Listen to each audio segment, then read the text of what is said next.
स्वागत है आप सबका हर टॉक शो के एपिसोड 11 पर, जहां मैं आपको एक चींटी की कहानी सुनाने वाली हूं। अब आप सब भी सोच रहे होंगे, अरे ये चींटी की कहानी कहां से आ गई।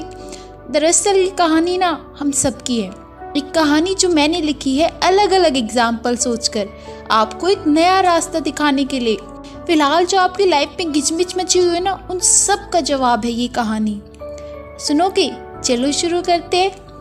एक पहाड़ पर बहुत सी चींटियों का घर था। सारी चींटियां बड़ी खुशी खुशी साथ में मिलजुल कर रहती थी, पर इंसानों ने इस पहाड़ को उसके ब्यूटीफुल व्यू के कारण उसे टूरिस्ट पॉइंट बना दिया और सारी चींटियों में खलबली मच गई। कुछ की तो मौत भी हो गई कुचलकर। कई दिनों तक यूं ही चलता रहा और सारी चींटियां डर के मारे बिल में रहने लगी और भूखी प्यासी वहीं पर भूख से मरने भी लगी। उन्हीं सब डरी हुई चींटियों में एक परिवार था। उनके बच्चे बहुत खुशी खुशी रह रहे थे, खेल कूद कर रहे थे, आराम से बाहर जाकर खाना ला रहे थे। वो परिवार बहुत खुश था। वो समझदारी से अपना काम करते जा रहे थे।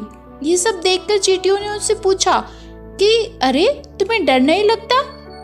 क्या तुम्हें डर नहीं लगता कि तुम्हें इंसान अपने नीचे कुचलकर मार डालेंगे? इतने खुश कैसे हो तुम ऐसे में भी? तभी उस परिवार से एक छोटा सा बच्चा निकल कर आया और बोला कि मेरे माँ बाप ने मुझे साफ साफ एक दिन दो ऑप्शन दिए थे कि या तो तुम भूख से मर जाओ या बाहर जाकर अपने परिवार के लिए कुछ लाओ और उन्हें और खुद को बचाओ। मैं चाहे यहाँ रहूं या बिल के बाहर जाऊं, मौत तो दोनों में ही तय है, पर अगर जीने की, खुश रहने की, खुलकर सांस लेने की एक छोटी सी भी उम्मीद है तो मैं मेरे परिवार के साथ उस रास्ते पर ज़रूर जाऊँगा। मैंने हर रोज़ कोशिश कर समझदारी से मेरे परिवार का कुछ महीने के लिए खाना जमा कर दिया है। अब हमें कोई चिंता नहीं है। अब हम खुशी खुशी रहेंगे। डर, परेशानी, मुसीबतें सब आएंगी, पर ज़रूरी यह है कि बुरे वक्त में हम उन मुसीबतों को कैसे रिएक्शन देते हैं, हम उनके लिए कैसे एक्शन लेते हैं, और यही हमारा आने वाला कल बनाएंगे।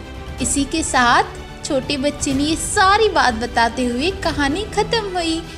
मैं इस कहानी से जो कहना चाहती हूँ आप समझ गए होंगे। बहुत ही ज़्यादा क्लियर है कि अगर 1% भी चांस है कुछ होने के, आपके सपने के पूरे होने के, तो आप उस रास्ते पर आगे बढ़ते जाइए। 1% से वो 100% अपने आप हो जाएगा। बस आप चलते जाइए, लगातार चलते जाइए, रुकिएगा मत।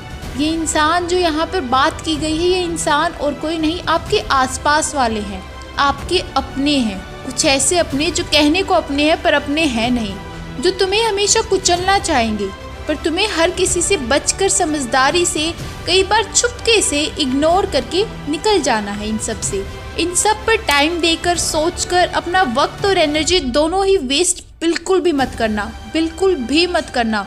बस अपने काम से काम रखो हमेशा, और हर प्रॉब्लम को दिया गया रिएक्शन आपका आने वाला कल बनाएगा।